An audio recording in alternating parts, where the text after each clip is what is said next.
할렐루야. 오늘 하루도 말씀으로 성령으로 충만한 하루가 되시기를 축복합니다. 하나님과 인격적인 관계 가운데 신앙생활을 할 수 있기를 바랍니다.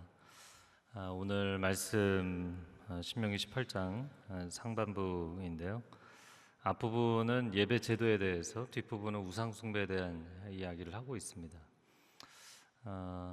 그 예배 제도를 건강하게 유지하기 위해서 레위인들을 잘 서포트해야 된다. 그리고 또 우상 숭배에 빠지거나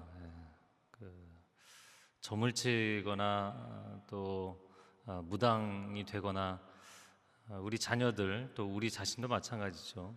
하나님을 섬기는 사람이 되어야 되지, 예배하는 자가 되어야 되지, 그런 일에 빠지는 사람이 되어서는 안 된다 이야기를 하고 있습니다.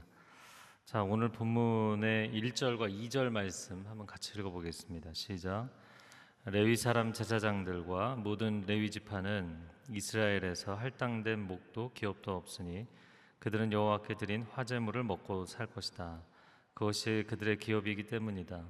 그들은 그 형제들 가운데 기업이 없으리니 여호와가 그들의 기업이다. 그분이 그들에게 약속하신 대로다. 제사장들을 포함해서 레위 지파는 본문의 1절 말씀해 보면 여호와께 드린 화제물을 먹고 살 것이다. 말하자면 하나님의 양식이 그들의 양식이 되는 것이죠. 그것을 여호와 하나님께서 그들의 기업이 되신다, 그들의 분깃이 되신다, 그들의 몫이 되신다, 이런 표현입니다. 마치 왕의 식탁에서, 왕의 식탁은 왕의 양식이잖아요. 왕의 양식이 배설되어 있는 그 식탁에서 함께 식사를 하는 사람들과 같은 것이죠. 하나님 받으신 제물이신데 그 제물 가운데 몫을 받았다, 분깃을 받았다라는 것입니다. 그러면 레위인들은 그 왕의 식탁에서 먹는 음식을 어떻게 바라봐야 될 것인가? 첫 번째는 거룩하게 받아들여야 하죠. 그리고 두 번째는 매우 감사하게 받아들여야 됩니다. 세 번째는 성도들의 헌신이기 때문에 소중하게 받아들여야 됩니다. 그래서 오늘날 목회자들도 어떻게 바라볼 것이냐, 교회에서 사례비를 받잖아요. 그것은 사실 똑같은 개념입니다.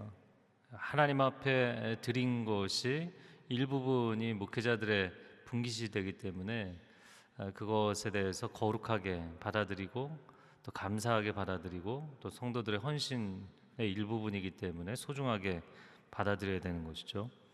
자, 오늘 본문의 3절 말씀에 보면 그 제사장들에게 할당되는 몫이 지정이 되어 있습니다. 양쪽 넓적다리, 그러니까 소나 양의 그 제물의 앞쪽 넓적다리 2볼, 내장들 이렇게 되어 있어요. 기름진 부분들이고 또 첫 곡식 새 포도주와 기름 처음 깎는 양털, 이 4절에 나오는데요. 우리가 보통 햇곡식이라 그러죠. 이스라엘은 겨울이 우기이기 때문에 그 우기를 지나서 4월 이제 밀보리의 그 햇곡식을 하나님 앞에 드리는 때, 또 새 포도주와 기름, 여름 시즌이 지나서입니다. 그래서 8, 9월과 9, 10월에 포도와 올리브가 이제 추수를 하죠. 그리고 양털을 깎는 때 5월 말에서 6월 초순이라고 합니다. 한여름이 되면 양들이, 겨울에는 이제 양들이 털이 있어야 좀 추위를 견디니까, 그런데 이제 여름이 되면 너무 덥기 때문에 양들 털을 다 깎아주는 것이죠.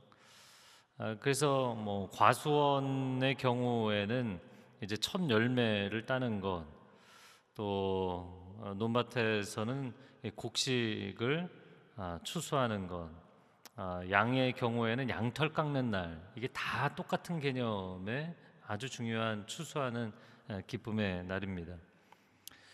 그러면 그것의 처음 것을 제사장의 몫으로 가져와라, 이렇게 되어 있습니다. 그래서 농촌이나 어촌에서 목회를 하시는 목회자들 말씀 들어보면 이제 성도님들이 이런 걸 가지고 이제 첫 수확물을 가지고 목사님에게 찾아오시는 경우들이 있는 거죠.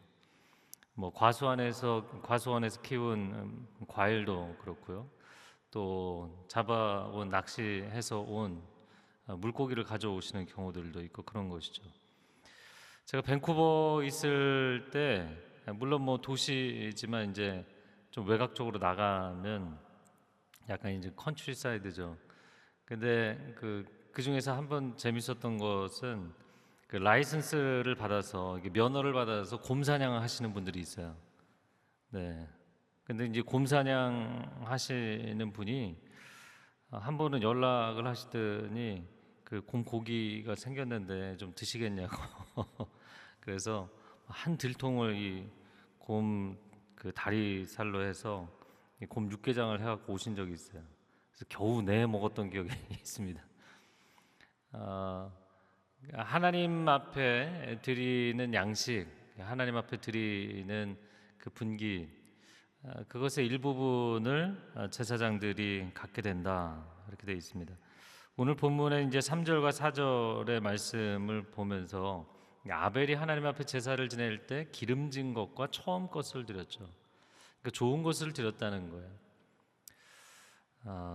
이거 뭐 교회에 이제 뭐 리더십 또 교회 이제 성도들 재정 관리하는 분들이 마음 가운데 새겨야 될 부분이기도 하겠지만 남으면 교회 사역을 다 하고 남으면 그것을 주는 것이 아니라 또 그 부분에서 안 좋은 것을 주는 것이 아니라 좋은 것을 먼저 드린다라는 개념을 갖고 마음을 갖고 해야 된다라는 것이죠.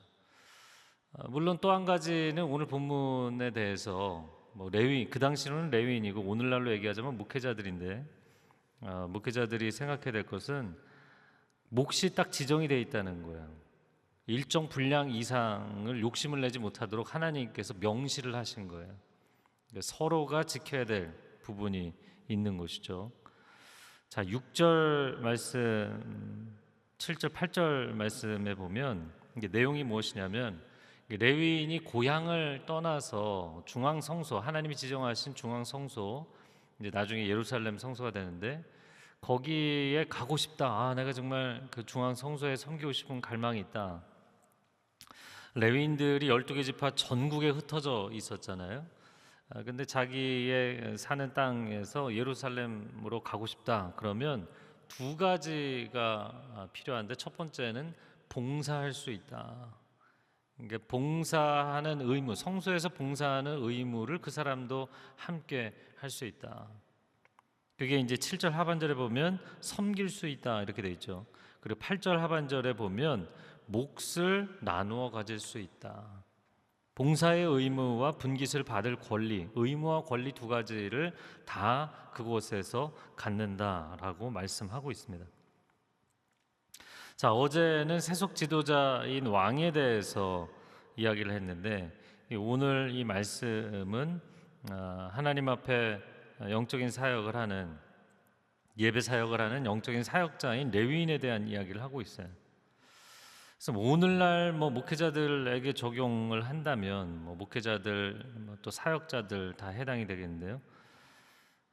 교회에서 과도한 물질로 살해를 하는 것은 바람직하지 않습니다. 오늘 말씀에 딱 몫을 지정을 해주셨잖아요. 그가 뭐 효과적으로 사역하는 제사장이기 때문에 더 지불한다 이런 개념이 없어요. 딱 정해진 몫이 있습니다. 그러나 또 한편으로 보자면 궁핍해서 기초적인 생활을 하지 못할 정도로 만드는 것도 문제가 있어요. 이게 무슨 말씀이냐면 5절 하반절에 보면 왜 이들에게 양식을 제공해야 되느냐, 5절 하반절에 여호와의 이름을 위해 항상 섬기도록 세우셨기 때문이다. 레위인들이 배고프다 하고 도망가 버리면 예배 제도 자체가 무너지는 거예요. 오늘날도 마찬가지인 겁니다. 그래서 사실 이제 주변의 다른 교회들이나 이렇게 제가 아는 지인들 보면서 좀 마음에 좀 슬프고 안타까울 때가 있어요. 목회자들이 생계 걱정을 하면 사실 목회에 집중을 하기가 어렵습니다. 저는 이제 밴쿠버 가서 사역을 하면서 그때 이제 제가 담당 목회자로 재정에 대한 부분도 또 운영위원들과 같이 상의를 매년 했기 때문에 근데 그 밴쿠버 안에서 이제 해외 이민교회 같은 경우 우리나라도 뭐 지금 상황이 많이 교계 상황이 어렵지만 해외 이민교회 같은 경우에는 대부분의 교회들이 또 많이 열악하고요. 그럼에도 불구하고 대부분의 교회들이 그 담임 목사님에게는 제 기준에서 봤을 때는 좀 과도한 사례를 주는 것 같고, 부교육자들은 투잡을 뛰어도 어려울 만큼을 줘요. 그러니까 제가 볼 때는 합리적이지가 않은 거죠. 저희 교회가 이제 제가 만 4년, 총 5년을 섬겼는데, 5년 섬기면서 물론 뭐 거기도 이제 물가가 계속 오르니까 저도 뭐 생활하는데 빠듯한 부분이 있었지만, 하여튼 교회가 한 240명에서 1000명으로 굉장히 많이 부흥을 했어요. 그러나 이제 4년 동안 제가 하나님 앞에 그래도 감사하게 생각하고 또 자긍심을 갖고 있는 거는, 부교육자들이 생계 걱정을 하지 않도록 4년 동안 계속 부교육자들 처우 개선하는데 노력했어요. 물론 저는 하나도 안 올렸어요. 할렐루야. 하나님께서 목회자들에게 목회에 집중하라고, 예배 사역에 집중하라고 세우셨잖아요. 그런데 사실 그거 자체가 어려운 경우들이 있습니다. 그러면은 예배가 무너지게 된다는 거예요. 하나님께서 예배가 무너지지 않도록 이 일을 결정을 하신 것입니다. 자, 그러면 이제 두 번째 부분을 보면요, 9절 말씀에 너희가 너희 하나님 여호와께서 너희에게 주시는 그 땅으로 들어갈 때 그곳 민족들이 하는 그 가증스러운 짓거리들을 배워 따라 하지 말라. 아들이나 딸들을 불에 희생시킨다. 암몬 족속에 섬기던 몰렉, 밀곰이라고도 표현하는데, 자기 자식을 불태워 바치는 이런 말도 안 되는 짓을 했어요. 그리고 점을 친다. 점 치는 건 뭔지 아시죠? 마술을 부린다. 그리고 예언을 말한다. 예언을 말한다는 것은 하나님의 음성을 들어서 예언을 얘기하는 게 아니죠. 귀신들에게 영적 세계에 찌라시 정보 받아서 예언하는 걸 얘기하는 거예요. 그런 영적으로 안 좋은 정보 받아서 그것을 참고하려고 하지 마라. 마법에 가담한다. 마법을 행하는 자, 마법사. 영어로는 이제 위치크래프트라고 되어 있는데요. 마녀, 여자의 경우에는 이제 마녀라고 표현하는데, 제가 밴쿠버에 있을 때 하여튼 밴쿠버에 세계 마녀 대회가 있어요. 이게 그냥 빗자루 들고 장난치는 수준이 아닙니다. 실제로 흑마술을 하는 사람들이 이제 모이는 거예요. 오늘날 우리로 이야기를 하자면 이제 무당에 해당이 되겠죠. 주문을 외우거나 신접한 사람이 되거나, 주문 외우는 거 하지 마라. 신접한 사람, 이게 귀신을 접하는 사람 얘기하는 겁니다. 영매가 되지 마라. 영매도 마찬가지 개념이죠. 영적인 매개체 역할을 하는 게 이제 영매죠. 죽은 혼을 부르는 거, 초혼식 하지 마라, 이런 겁니다. 이게 다 영적으로 건강하지 않다는 거예요. 영적으로 다 더러운 일이라는 거예요. 그래서 성경에 보면 귀신을 표현하는 가장 대표적인 표현이 뭔지 아세요? 더러운 귀신이에요. 더러운 귀신. 우리가 이제 상거래를 할 때도 상거래 룰에 따라서 하는 게 있고, 검은 돈이 오가고 검은 거래, 더러운 거래를 하는 경우가 있는 거잖아요. 여러분, 하나님 아버지와 영적으로 건강한 교제를 나누는 신앙이 되기를 축복합니다. 뒷골목에 깡패들과 마약 거래하는 것처럼, 매춘 거래하는 것처럼 그런 영적인 일들을 하는 것은 자기 영혼을 팔아넘기는 일을 하는 거예요. 오늘날 주역 공부하는 사람들이 갈수록 늘어나고 있다는 거잖아요. 역술인들 찾아가지 마세요. 정치인이나 사업가나 요즘은 일반인들도 영험한 무당이다 그래서 찾아가고 싶어 하는데, 뭐가 영험한 건가요? 영적인 능력이 어떻게 생기나요? 하나님이 주셨나요? 영적인 세계에 밝은 성령께서 계시고 어둠의 영들이 있는 거잖아요. 어둠의 영도 영적인 힘이 있는 거잖아요. 그 영험한 능력이 어디서 나온 배우냐라는 거죠. 이제 그러다 보면 새순무가 아니라 강신무를 찾아가게 되고, 강신무를 찾아가서 만난다는 거는 나도 신접 행위를 하는 거거든요. 그 귀신을 접한 사람이잖아요. 아예 귀신을 모시고 있는 사람이잖아요. 그 사람하고 내가 접하는 거잖아요. 우리가 뭐 방사능에 노출되는 것도 두려워하고 전염병에 노출되는 것, 접촉하는 것도 두려워하면서 영적으로 더러운 것에 접촉하는 걸 왜 두려워하지 않냔 말이죠. 요즘은 막 방송에서까지 이거 다 띄워주고 있잖아요. 재미로라도 타로점이나 뭐 오늘의 운세나 괜히 오늘 불안해서 내가 오늘 중요한 일이 있는데 뭐 그런 거 하지 마세요. 길거리 점집에 들어가지 마세요. 요즘은 어떤지 모르겠어요. 제가 요즘 잘 지하철을 안 타서 모르겠는데 도를 하십니까? 뭐 이런 거 쫓아가지 마세요. 그 별거 아닌 것 같잖아요. 뭐 도를 하십니까? 제가 전에도 한번 이야기했는데 제가 그 연대 영문과 다닐 때 주 후배 중에 하나가 뭐 제가 직접 본 건 아니지만 도를 아십니까? 그 지하철역에서 관심 있어 하니까 데리고 간 거예요. 그래서 어느 건물에 들어가서 제사상에서 그 주문 쫙 읽고 사람 소복 입히고 주문 읽고 그리고 태우고 그 제사 지내는 방식이잖아요. 그리고는 귀신 들렸어요. 그래서 학교 그만뒀어요. 여러분 신접행위 하는 거 아닙니다. 이게 뭐 별거 아닌 거라고 생각하시면 큰일 나요. 이단 사입이 내가 가서 한번 확인해 보겠다. 영적인 방사능 지역에 들어가서 내가 확인해 보겠다. 그걸 왜 하시냐고요. 이 사람들 뭐 교주가 이야기하면 교주가 나를 축복받게 해주고 나를 구원받게 해준다 그러니까 교주가 말하면 뭐 그냥 무조건이잖아요.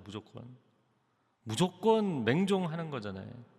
근데 굉장히 비인격적이죠. 온갖 범죄를 저지르기도 하고 그러니까 어둠의 영에 씌워서 온갖 영적 현상들이 나타나요. 뭐 거기에서도 영적인 현상들이 기적들이 많이 나타나요. 그러니까 이 영험하다. 영적인 세계니까 당연히 영적인 현상이 나타나죠. 근데 그것이 밝으냐 어두우냐의 문제라고요.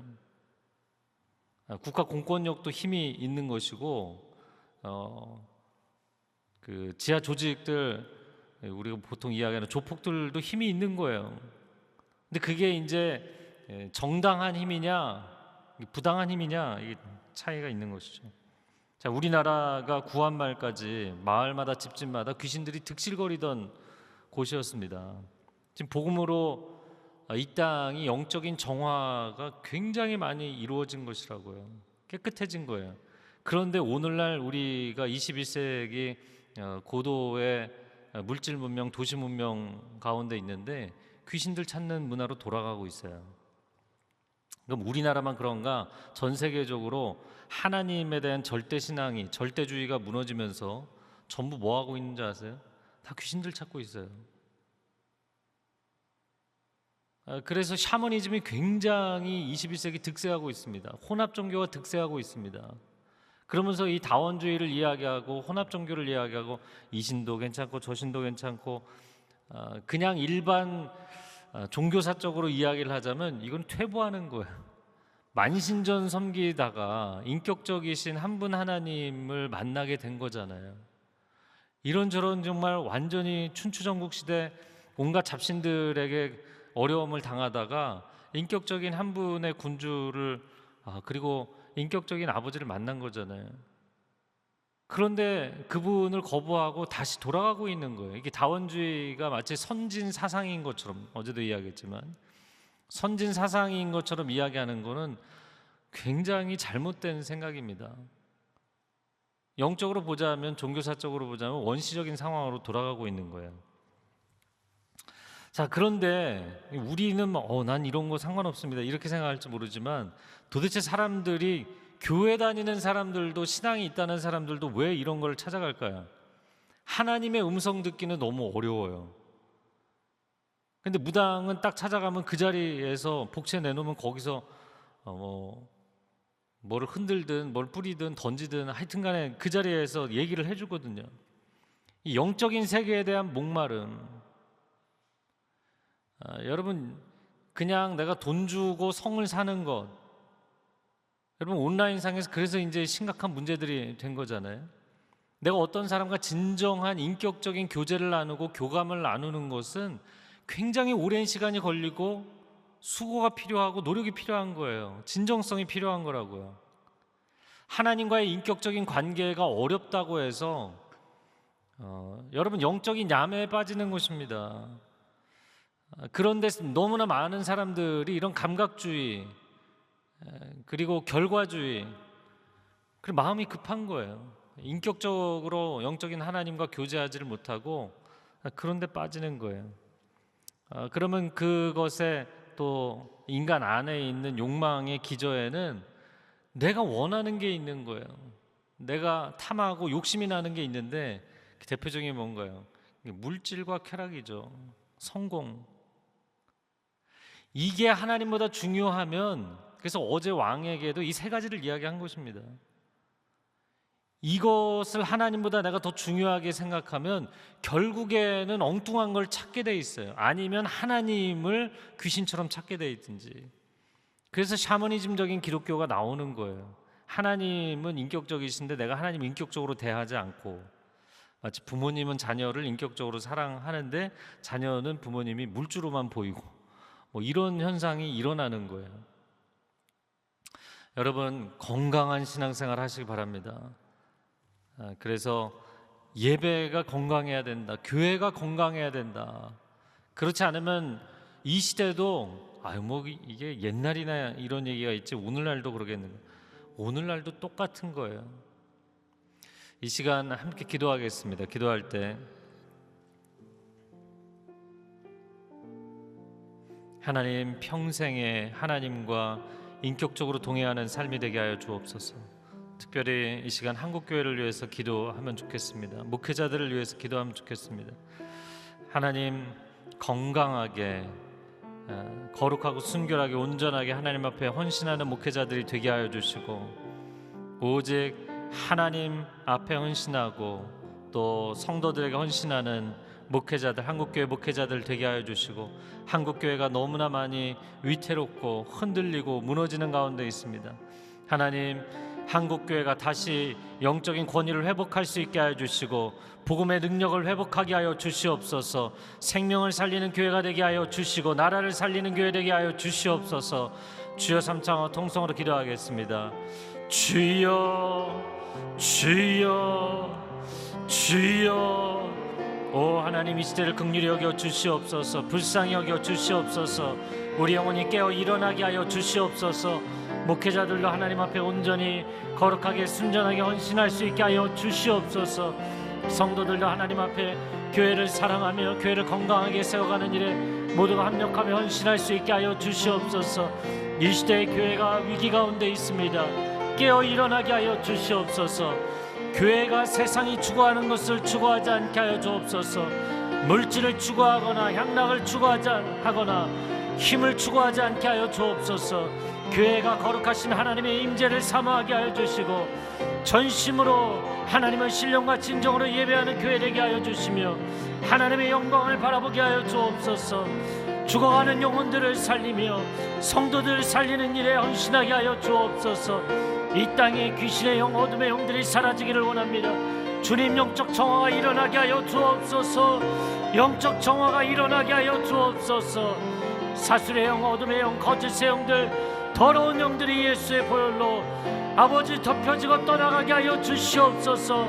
이 땅을 덮어 주옵소서. 이 땅을 치유하여 주시옵소서. 오 사랑하는 주님, 어둠의 영들에 사로잡혀 있기 때문에 도덕적으로 타락하는 경우들도 있지만 하나님을 바라보지 않고 물질과 향락과 힘의 논리에 빠지기 때문에 샤머니즘으로 빠지게 되는 하나님을 섬기는 기독교 국가임에도 불구하고 하나님을 섬기는 백성들이 가장 많음에도 불구하고 샤머니즘적인 신앙으로 갈 수밖에 없는 것은 우리가 하나님을 온전히 인격적으로 사랑하지 않기 때문입니다. 오 주님, 교회를 주의 보혈로 덮어주시고 정결케 하여 주시옵소서. 목회자들을 정결케 하여 주시옵소서. 성도들을 정결케 하여 주시옵소서. 한국교회가 다시 깨어 일어나서 거룩한 예배를 세우며 하나님의 나라를 이 땅 가운데 세우며 죽어가는 영혼들을 살리고 감각적인 잘못된 신앙과 샤머니즘에 빠져있는 이 시대를 살려낼 수 있도록 역사하여 주시옵소서.